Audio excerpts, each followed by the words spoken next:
vamos a entrar a nuestras serie de predicaciones. He preparado esto que le he llamado la vida en el Espíritu, la vida en el Espíritu. Y vamos a orar primero, que quiero que Dios hable a nuestras vidas, a nuestros corazones, que Él nos prepare. ¿Está bien? Vamos a orar. Inclina tu rostro, cierra tus ojos, dile: Señor, háblame, que tu Espíritu Santo hable a mi vida, que tu palabra hoy cobre vida y se alumbre delante de mis ojos al vivirla, al leerla, al escuchar el mensaje, la predicación. Nos ponemos vulnerables ante tu Espíritu Santo para que nos hable, nos convenza de pecado, de justicia, de juicio, que nos guíe, Señor, a la cruz, al altar, a rendir aquello que se tiene que rendir, a soltar lo que se tiene que soltar y a tomar aquello que nadie nos va a quitar a lo largo de la vida ni en la eternidad, que es tu palabra, tu presencia en nuestros corazones. Oro por paz, aquel que no trae paz. Oro por gozo, aquel que ha estado afligido. Oro por revelación, Señor, de la plenitud de tu palabra a los corazones que están en esta reunión, para los que vienen distraídos, los que vienen cansados, abatidos por los problemas de la vida, por las exigencias de los trabajos actuales. Oramos, Señor, para que tu paz, que sobrepasa el entendimiento humano, nos bautice, nos inunde y nos llene de tu favor. En el nombre de Jesús, amén, amén. Muy bien. En Cristo, habíamos dicho, sí podemos ser plenos. Eso es una promesa para ti y para mí. En Cristo sí podemos ser plenos. En Cristo sí podemos vivir con propósito. Lo dijimos la semana pasada.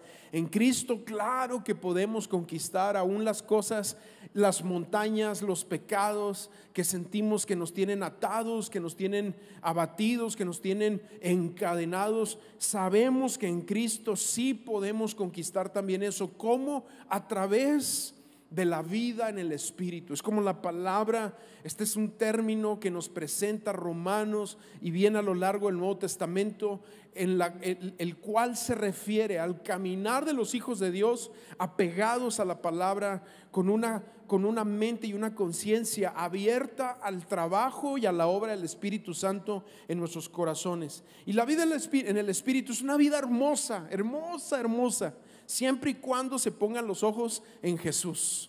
Es una vida hermosa porque Jesús es nuestro modelo a seguir. Jesús es nuestro modelo de quién aprender. Y Jesús es nuestro modelo de cómo caminar. De hecho, en el Nuevo Testamento, en el libro de los Hechos, cuando se describía a los discípulos que andaban en el camino con C mayúscula, refiriéndose a aquellos que caminaban en Cristo y estaban en esa vida espiritual donde Dios iba manifestando su poder, sus obras, su gracia en todo lo que hacían.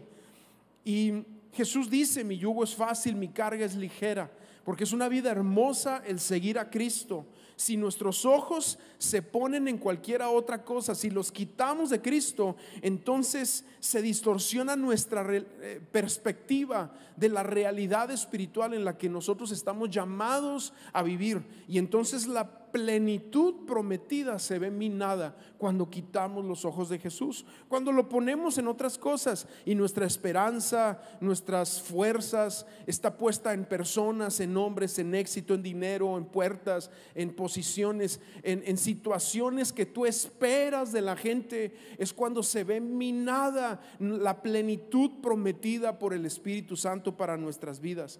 Pero la vida en el Espíritu es una vida libre, amados. Lo decíamos la semana pasada, de condenación. Fuimos libres de condenación. ¿Qué es eso? Que la sentencia de Dios, de la culpabilidad que había en nuestra vida por nuestro pecado, fue puesto sobre Jesús. Jesús fue condenado para que tú y yo pudiéramos ser hechos libres de la condena, de la sentencia condenatoria. Y ahora tú y yo tenemos libertad en Cristo, libertad en el Espíritu de toda condenación. Y esto es muy importante, pero el día de hoy quiero hablarte de otras de las libertades que nos otorga la vida en el Espíritu, y es la libertad o libres de derrota, libres de derrota. Mira, y no es un chiste, no es una falacia el decir hay victoria en Cristo. ¿Cuántos saben que hay victoria en Cristo? Porque muchas veces lo decimos pero no lo sentimos. Y ese es el punto que quiero hacerte saber. No importando que tú, no tengas un sentido de victoria espiritual, o que no te sientas así como al 100. A veces usamos esa expresión: no, es que ahorita me siento al 100 espiritualmente. Es que no importa si estás al 100, al 70 o andas en la reserva de cómo te sientas. Tú fuiste hecho libre de una derrota espiritual, independiente de cómo te sientas, por la obra de Cristo en la cruz. Esto va más allá de nuestros sentimientos y nuestras emociones. Claro que es maravilloso sentirnos bien y al 100 con el Señor, ¿verdad? Cuando nos abrimos al pecado, cuando cometemos errores, cuando andamos mal en el matrimonio, en nuestra vida, en lo que sea. Obviamente eso va a minar esa plenitud que también en nuestras emociones, en nuestra mente debemos de sentir. Pero independientemente de eso, por medio de Jesús y por la obra de su Espíritu en nuestras vidas, fuimos hechos libres de derrota. Por lo tanto, no es una falacia, te decía, decir hay victoria en Cristo. Como cuando te preguntan, y anteriormente te preguntaban ¿cómo estás? Y tú, aquellos que venimos ya de iglesias de muchos años atrás, decíamos bien, bendecido y en victoria.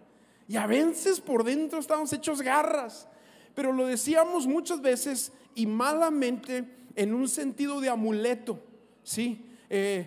Todo lo puedo en Cristo que me fortalece, y la sangre de Cristo me cubre, y ando en victoria y me siento bien. Y pareciera como que se usó en la iglesia mucho tiempo en una forma de amuleto, como en una estimulación mental o psicológica para sentirnos mejor. Pero independientemente del mal uso de los términos, hay una realidad espiritual, y esa realidad es que Cristo sí nos ha dado victoria y que somos libres de derrota en el sentido espiritual. Amén. Ahora, también en esto que te estoy compartiendo, no estoy definiendo la vida victoriosa o la vida en el Espíritu como si nada te fuera a pasar. No podemos relacionar victoria con prosperidad, victoria con que me vaya bien en mis negocios, victoria con salud, victoria con todo ese tipo de cosas que a veces, pues qué bueno que están bien y nos hacen sentir bien. Pero cuando nosotros relacionamos nuestra victoria espiritual con que nos va bien, es porque de alguna manera, en cierto grado, ya sea mucho o poco, hemos sido infectados por la teología de la prosperidad. O sea, que me va bien porque Dios está conmigo, pero si me va mal es porque Dios me dejó, y eso es un error también. Y la Biblia presenta un balance perfecto a través de las palabras inspiradas por el Espíritu Santo en Corintios, 2 Corintios capítulo 4 versículo 7, donde dice: pero tenemos este tesoro en vasijas de barro, para que se vea qué tan sublime poder de Dios es de Dios y no de nosotros. Lo leo de nuevo: pero tenemos este tesoro en vasijas de barro, para que se vea que tan sublime poder viene de Dios y no de nosotros. Ahí está. Nosotros somos de barro, somos frágiles, somos personas que fácilmente se rompen, fácilmente se cuartean y se fraccionan. Así somos nosotros. Pero Dios ha escogido poner su gloria en esta fragilidad de personas que somos, que representamos, para que cuando las cosas salgan bien, entonces digamos: fue Dios, no fui yo, fue por Él, no fue por mí, fue porque Él es digno de gloria, no porque yo sea capaz, no porque yo esté muy bien, no porque yo ande al 100, sino porque Dios es bueno. A mí me ha pasado muchas veces que, les voy a ser honesto, voy a abrir mi corazón, que ni ganas tengo de predicar. No crean que todos los días que me paro aquí ando al 100 para predicar, No crean que me levanto diciendo: hoy voy a predicar. No, me ha pasado días donde digo: híjole, la verdad, si hoy me la pudiera evitar. Y le digo a mi esposa: aviéntate tú. No, hombre, siempre me la regresa, ¿verdad? Sin embargo, hay momentos donde después en mis peores debilidades, es también cuando hay gente que se acerca y me ha dicho: híjole, Dios me habló. Qué bueno, porque fue Dios, no fui yo.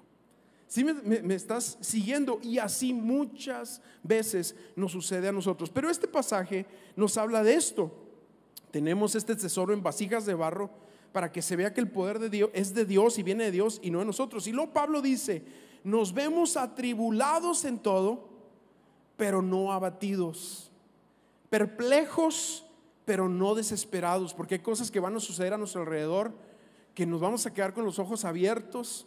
Sin embargo, vamos a ver que Dios está ahí, no nos va a desamparar, perseguidos pero no abandonados, derribados, porque van a haber momentos donde así te vas a sentir, que andas arrastrando la cobija, que andas en las últimas, dice, pero no destruidos, porque tenemos una promesa, y la promesa es que hemos sido hechos libres de toda derrota. Ahora, también la semana pasada yo te decía y hablábamos de que no podemos limitar nuestro caminar espiritual solamente a nuestro intelecto, a lo que entendemos, a la información que sabemos de la Biblia, sino que tenemos que ir más allá. Mira, Efesios 3:19 dice, en fin, que conozcan ese amor que sobrepasa nuestro conocimiento, para que sean llenos de la plenitud de Dios. O sea, hay una plenitud prometida aún en cosas que todavía no entendemos,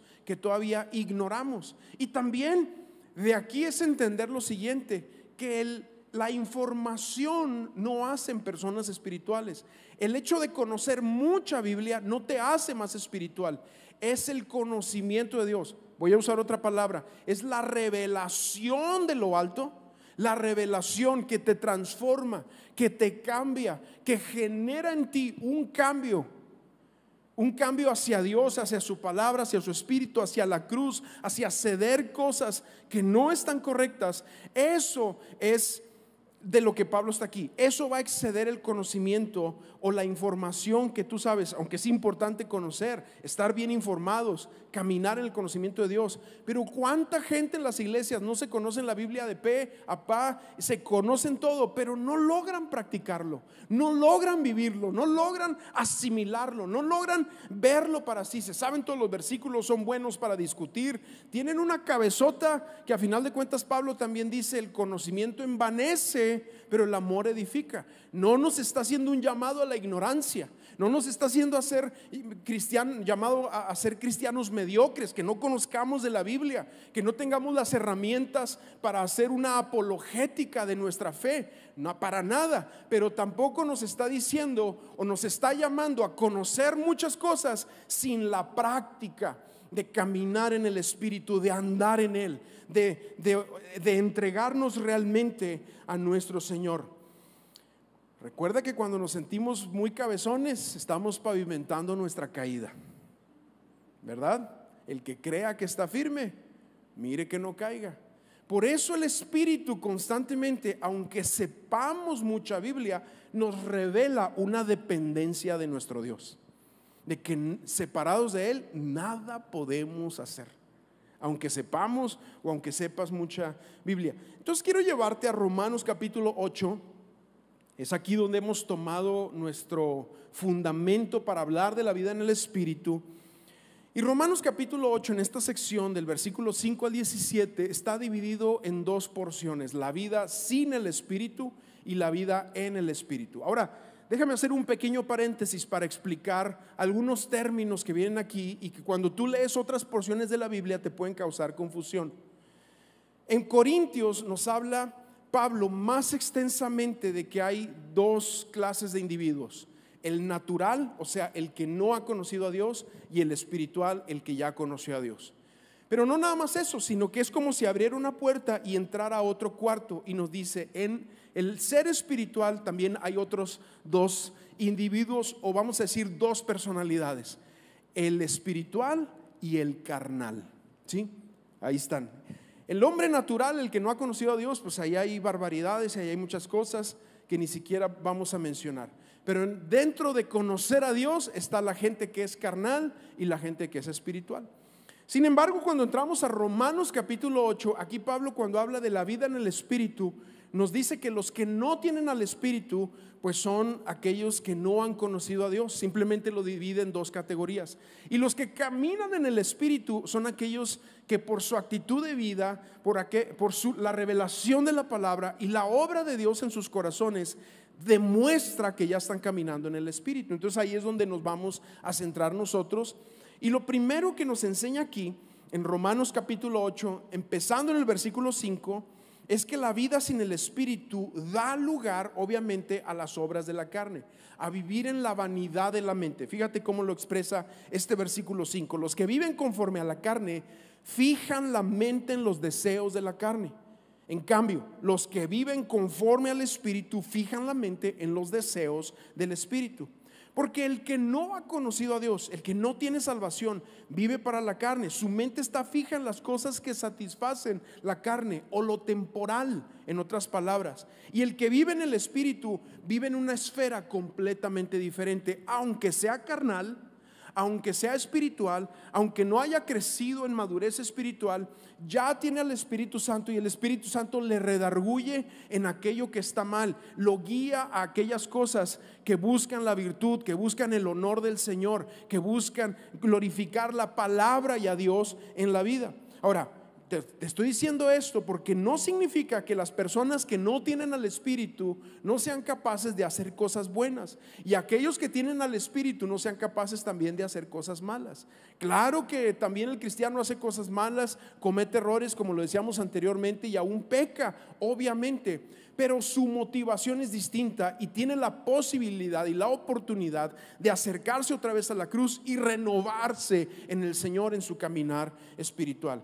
Segundo, versículo 6 dice: la mente gobernada por la carne es muerte, mientras que la mente que proviene del Espíritu es vida y paz. ¿Por qué? Porque la vida sin el Espíritu es una mente vana.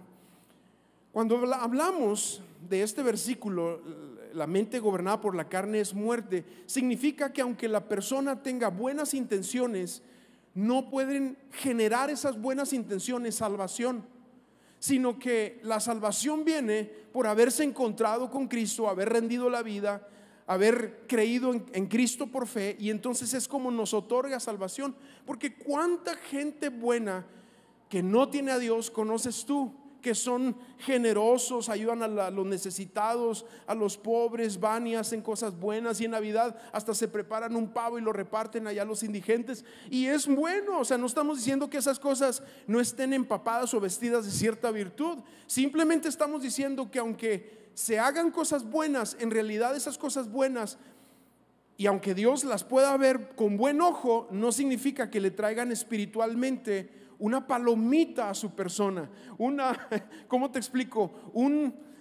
Les dé puntos con Dios, porque no funciona así.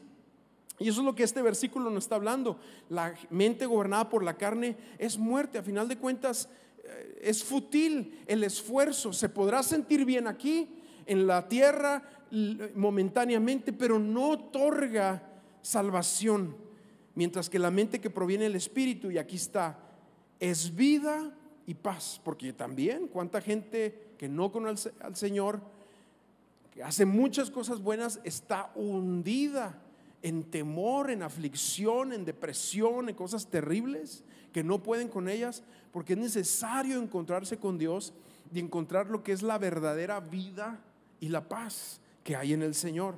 Bueno, tercero, versículo 7: la mente gobernada por la carne es enemiga de Dios, pues no se somete a la ley de Dios, ni es capaz de hacerlo. ¿Por qué? Porque la vida sin el Espíritu está en guerra con Dios. ¿Y por qué no puede?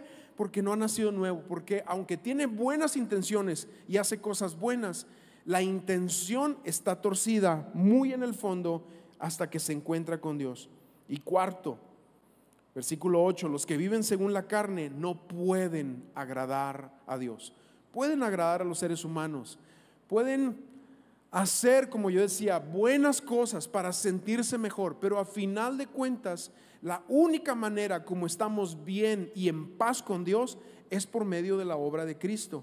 Y entonces lo que el Espíritu Santo genera en nosotros es diferente por la obra muy profunda que Él ha hecho. Entonces la vida sin el Espíritu no puede agradar a Dios, no puede agradar a Dios. Es lo primero que Pablo ejemplifica aquí o discierne de la vida sin el Espíritu. Pero entonces a partir del versículo 9 nos empieza a hablar de la vida en el Espíritu. Y fíjate cómo dice: sin embargo, ustedes no viven según la carne. Ahí está, ustedes no viven según la carne. Claro que hay cristianos carnales. Claro que hay cristianos que han abierto ventanas y puertas a conductas que no están bien. Pero tú sabes, porque el Espíritu Santo te redarguye, que no estás bien y que te tienes que alinear. Y a veces te tomarás tus breaks y como tú quieras decirlo, pero el Espíritu Santo, cuando eres de Dios, te guía a su camino, a andar en él, a regresar al camino de Dios. Entonces dice: sin embargo, ustedes que no viven según la carne, sino según el Espíritu, si es que el Espíritu de Dios vive en ustedes. Y si alguno no tiene el Espíritu de Cristo, no es de Cristo, porque la prueba de la conversión es la vida en el Espíritu. La prueba de que somos de Él es, aunque vayamos a morir, Él nos va a levantar, pero es ese testimonio dentro de nosotros de que somos sus hijos, de que le servimos a Él, de que somos templo del Espíritu Santo. Y nuestra libertad de derrota, o esta vida en el Espíritu, es mostrada en estos siguientes versículos a través de dos cosas que hace el Espíritu Santo que quiero hablarte hoy. La primera de ellas, y escogí este título que no me gusta para nada, ya lo dije en todas las reuniones, pero bueno, fue el que se me ocurrió, porque sí ejemplifica muy bien la obra que hace el Espíritu de nosotros, y es el empoderamiento del creyente. El empoderamiento del creyente. No me gusta este título porque suena así como que tú te vas a parar, ¿verdad? Y vas a pararte frente al espejo y te vas a declarar buenas cosas y vas a animarte así con palabras, no sé, vas a decretar y vas a atar demonios y vas a poner 4 ángeles alrededor de tu casa y un muro de fuego y tantas cosas y locuras que lo único que hacen es que es como un placebo psicológico que nada más está tratando de suplir algo que no tenemos a través de declaraciones que muchas veces rayan en hechicería. Ya lo dije. Ajá. Pero no es la realidad espiritual de lo que significa el empoderamiento del creyente. Fíjate, ¿por qué digo esto? Porque el empoderamiento del creyente, y déjame primero leer este versículo 12 de Romanos 8, dice: por tanto, hermanos, tenemos una obligación, pero no la de vivir conforme a la carne, pues si ustedes viven conforme a ella, morirán. Pero si por el Espíritu de Dios dan muerte a los malos deseos o malos hábitos del cuerpo, vivirán. Porque todos los que son guiados por el Espíritu de Dios, ahí está, son hijos de Dios. Ahora, ¿qué es el empoderamiento del creyente? Es cuando el Espíritu Santo, por caminar en Dios, por caminar en Él, imprime en tu corazón el deseo de las cosas que Dios anhela. Las imprime en ti para que tú también puedas anhelarlas. Es más, yo lo decía en las reuniones anteriores, es como cuando antes de conocer a Cristo, tú eras muy bravo y venía alguien y te decía algo y tú respondías, y alguien te hacía una agachada y tú venías al doble. Alguien te picaba con un lápiz y tú regresabas con una bazuca. O sea, y muchas veces así éramos. Pero cuando ya estamos en Cristo, ¿qué pasa? De repente alguien viene y te hace algo, no respondes como respondías y te sorprendes tú mismo diciendo: wow, ¿qué pasó? Pues lo que pasó es que el Espíritu Santo te ha estado empoderando para que lo que salga de ti sea un fruto espiritual y no otra vez las reacciones iguales, continuas de la carne. Y muchas de ustedes mujeres dirán: ay, ore por mi esposo, pastor. Pues por todos necesitamos esa realidad espiritual sobre nuestras vidas. Todos necesitamos eso en nosotros, porque es el Espíritu revelando que no tenemos ya obligación con la carne, que no estamos en deuda con la carne. Aunque la carne exige, aunque la carne pide, tú ya no estás en obligación ni en deuda, porque eso obviamente, abrirle ese espacio a nuestra carnalidad, lo único que va a hacer es que nos va a traer mayores problemas. Y por cuanto tenemos el Espíritu Santo, Él nos empodera para vivir la vida en Cristo. Pero esto va más allá de lo que hables, decretes, menciones, digas. Esto es algo que Él te hace nacer por su obra interna, por lo que Él está trabajando dentro de ti. Y eso hace morir las obras de la carne en nosotros. Amén. Tenemos que entender esta parte, que Él te ha empoderado. Más allá de lo que tú puedas decir, hablar, declarar o cómo te sientas, es algo que Él ha generado dentro de nosotros. Pero segundo, la segunda cosa que hace Dios por medio de su Espíritu, según este pasaje, es algo muy importante, y es ese espíritu de adopción que suelta el Padre sobre nosotros. Porque no hay cosa más importante que la revelación de nuestra identidad espiritual. Ahora, nuestra identidad espiritual no tiene que ver en cómo nos sentimos. Como hoy en día mucha gente está revelando su identidad según cómo se sienten. Yo me siento delfín, entonces voy a funcionar como delfín. Yo me siento una niña de 6 años, entonces voy a vestirme con vestidito y caireles como niña de 6 años. Yo me siento como gato, entonces ahí en mi casa, en lugar de comer en la mesa, me pongo un platito y le chupo así, y ahí me sirvo la leche, porque así me siento. Y este mundo, que es un mundo de sentimientos, así se mueve. No. Nosotros no nos sentimos hijos porque nos vemos al espejo y nos decimos somos hijos. Nosotros somos hijos porque dice la palabra que el Espíritu Santo revela a nuestro espíritu el testimonio de lo que sale del corazón del Padre hacia nosotros, que somos hijos de Dios. Por eso el ser hijo no tiene que ver con un sentimiento, tiene que ver con una declaración, con una ley en la palabra de Dios, donde Él sobre nuestras vidas nos ha otorgado la calidad de hijos. Y así lo dice el pasaje, versículo 15 de Romanos 8: y ustedes no recibieron el espíritu, un espíritu que de nuevo los esclavice al miedo, sino el espíritu con E mayúscula, estás viendo ahí, que los adopta como hijos y les permite clamar Abba Padre. Otra vez, el espíritu con E mayúscula mismo asegura o da testimonio a nuestro espíritu con E minúscula que somos hijos de Dios. Y si somos hijos, somos herederos, herederos de Dios y coherederos con Cristo. ¿Qué significa esto? Que todo lo que el Padre planeó de bendición para el Hijo, al ser coheredero con Cristo, también lo ha otorgado para nosotros. Es decir, como el Padre amó al Hijo, te ama a ti. Como el Padre sobre el Hijo liberó su revelación para caminar como hijo. Y vaya, por eso lo crucificaron obviamente, y por eso se limitó solamente a hacer las sanidades, efectuar esos eventos de poder que el Padre le dictó hacer, porque se movió en sintonía con el Padre. Pero el Hijo es poderoso, y ese poder que ahora por medio del Espíritu Santo otorgado en nuestros corazones es parte de nuestra vida. Hay una porción en la Escritura donde también dice que el mismo poder que levantó a Jesús de los muertos habita en nosotros. Amén. Eso lo tenemos que entender. Entonces dice: si hijos, herederos, coherederos con Cristo, pues si ahora sufrimos con Él, también tendremos parte con Él en su gloria. Porque cuando el creyente entiende que es hijo, no hay poder infernal que le haga desistir de esa realidad.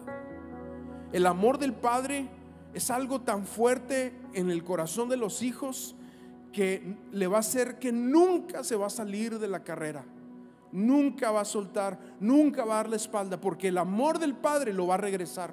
Así anda el hijo pródigo atascado en el lodo con los cerdos, comiendo las algarrobas, en las tonterías de la vida. Llegará a un punto donde el amor del Padre, por cuanto es hijo, lo va a atraer para volver a rendir su corazón y volver a servir a su Dios. Juan 1:12 lo dice así: mas a todos los que le recibieron, a los que creen en su nombre, les dio potestad de ser hijos de Dios. Porque no hay nada más poderoso que el sabernos hijos, que el testimonio del Espíritu en nosotros, que dice: soy hijo de Dios.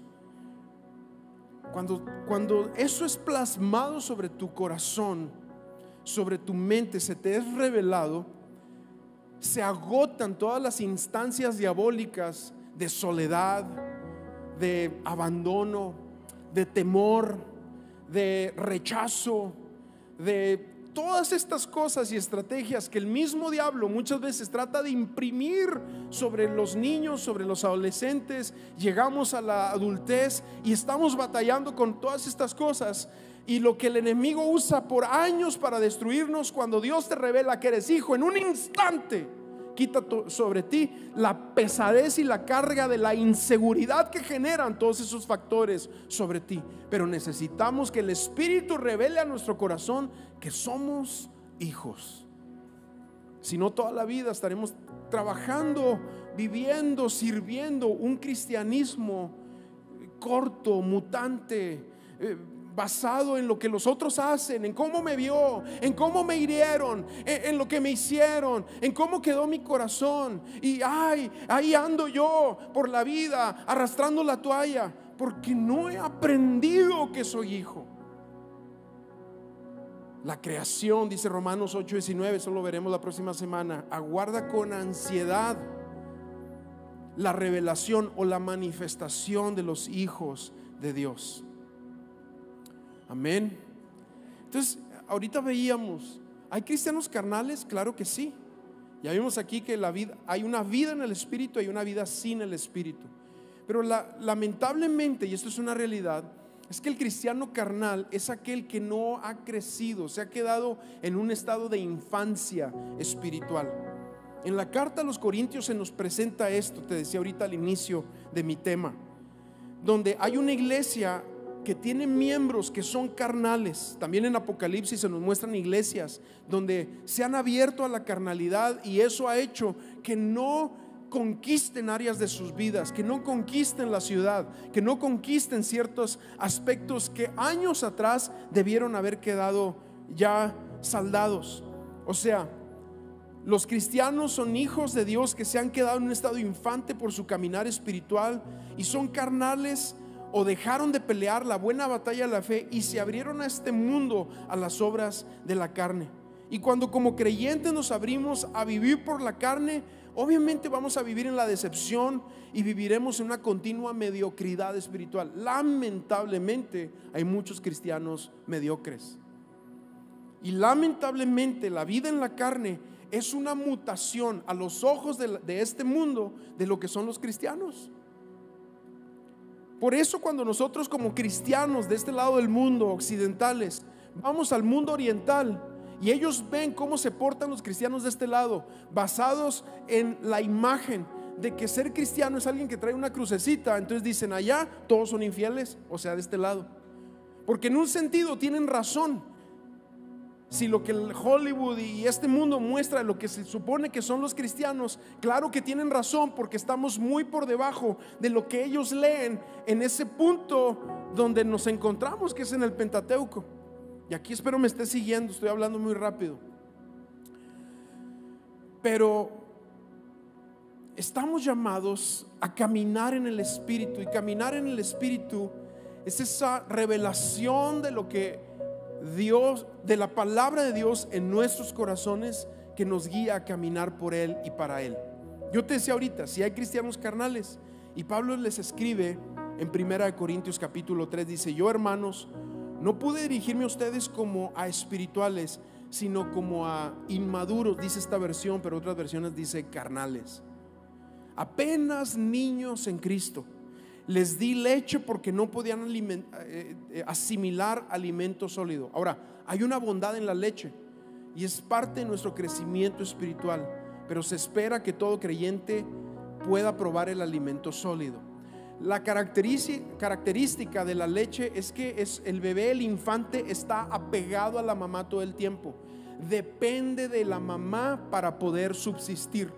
Pero el que ha crecido espiritualmente se ha destetado y empieza entonces a deglutir otro tipo de alimento y crece, y en su caminar espiritual ya no depende de una persona, sino directamente de Dios. Dios lo alimenta porque ha aprendido a comer solo. Yo les decía, este viernes pude venir aquí con los jóvenes y platicar un poquito con ellos. Y si tú vas a otros países, a Suecia, a Italia, a Bélgica, a Francia, y llevas la imagen de Chabelo para allá, es una figura grotesca. Que en paz descanse, ¿verdad? Es una figura grotesca, un viejo vestido de niño y hablando como niño. En cualquier país, nada más que como en México estamos tan acostumbrados a la figura del Chabelo, pues la hemos tolerado, pero es ridícula, no sé cómo decirla. Pablo dice: cuando yo era niño andaba como niño, pensaba como niño, juzgaba como niño, razonaba como niño. Pero ¿qué hace? Dice, pero cuando ya fui hombre o adulto, dejé las cosas de niño. En otras palabras, la inmadurez espiritual o el cristiano carnal redunda como quien se atasca en los mismos cosas, en los mismos detalles, en los mismos sufrimientos, en los mismos rollos. Todo el mundo tiene la culpa menos ellos.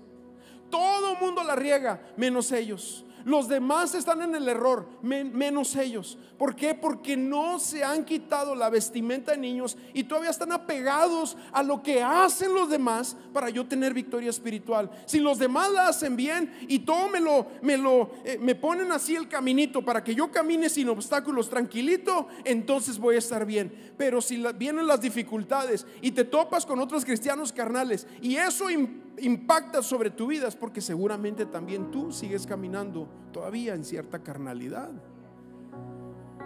Pero dice Pablo, yo dejé lo que era de niños, porque hay que dejarlo, es una decisión propia. Y entonces te empiezas a alimentar como un adulto, como alguien que quiere crecer en el proyecto de Dios. Dice Hebreos, el alimento sólido es para los que han alcanzado madurez, para quienes pueden discernir el bien y el mal. Y si hay algo que caracteriza a la iglesia actual, es que está así de infantes, así de gente carnal, así de gente inmadura. Y yo hago un llamado a crecer, a madurar, a dejar las cosas de niños, a ver a Cristo y no al hombre, a salir adelante en este sentido. En la inmadurez la carnalidad gobierna, es el egoísmo, solo se piensa en uno mismo. Y amados, no son los años en el Señor, no son los años de cristiano lo que nos hace madurar, es nuestra capacidad de que el conocimiento de Dios se convierta en sabiduría de lo alto, en que el conocimiento de Dios sea revelación práctica que nos saca de las mismas cosas y nos arroja a poner otra vez en práctica aquello que estamos leyendo y viviendo. Ahí este pasaje que leí de 1 Corintios dice: no pude dirigirme a ustedes como espirituales, sino como maduros, apenas niños en Cristo. Les di leche porque no podían asimilar alimento sólido, ni pueden todavía, pues aún son inmaduros. Mientras hayan ustedes, esta es la característica, mientras hayan ustedes celos y contiendas, ¿no serán inmaduros? ¿Acaso no se están comportando según criterios meramente humanos? Porque lo que dirige al niño espiritual son los celos, la envidia. O sea, la inmadurez está caracterizada por la contienda. O sea, hago lo que hago para que me vean, no para el Señor. Pero la vida en el Espíritu es una vida donde los hijos de Dios son guiados por el Espíritu. Dios lo leímos, ¿verdad? ¿Por qué no te pones de pie? Déjame orar.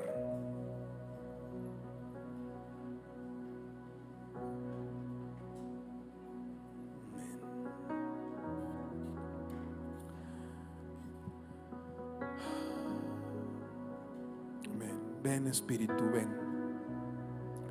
¿Cuánto necesitamos de su Espíritu, verdad? ¿Cuánto necesitamos de su Espíritu? Cuando tú tienes a su Espíritu Santo, dejas de ver al hombre. Cuando tú tienes a su Espíritu Santo, dejas de caminar en tus sentimientos. Cuando tú tienes al Espíritu Santo, sueltas la comparación. Cuando tú tienes de su Espíritu Santo, tu sí es sí y tu no es no. Cuando tú tienes de su Espíritu Santo, vas a ser guiado a no caer a lo mismo y a lo mismo, y Él te va a liberar. Amén. Cierra tus ojos y dile: ven a mí, ven Espíritu Santo, ven, ven Espíritu Santo. Y así mientras oramos con los ojos cerrados, si tú hablas y tienes este lenguaje espiritual, úsalo ahí donde estás. Empieza a usarlo ahí donde estás. Si no, simplemente dile: ven Espíritu, ven a mi vida, Vamos ahí, vamos a cantarlo también. Ven Espíritu. Ven Espíritu, Ven, ven. ven Espíritu, ven Espíritu, ven Espíritu, Ven Espíritu Santo. ven Espíritu, ven Espíritu,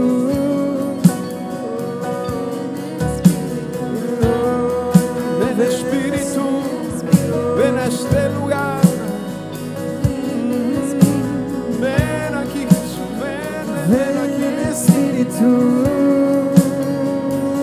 Queremos más de ti, Libéranos, más Espíritu. de ti, Señor, más de ti. Ven Espíritu.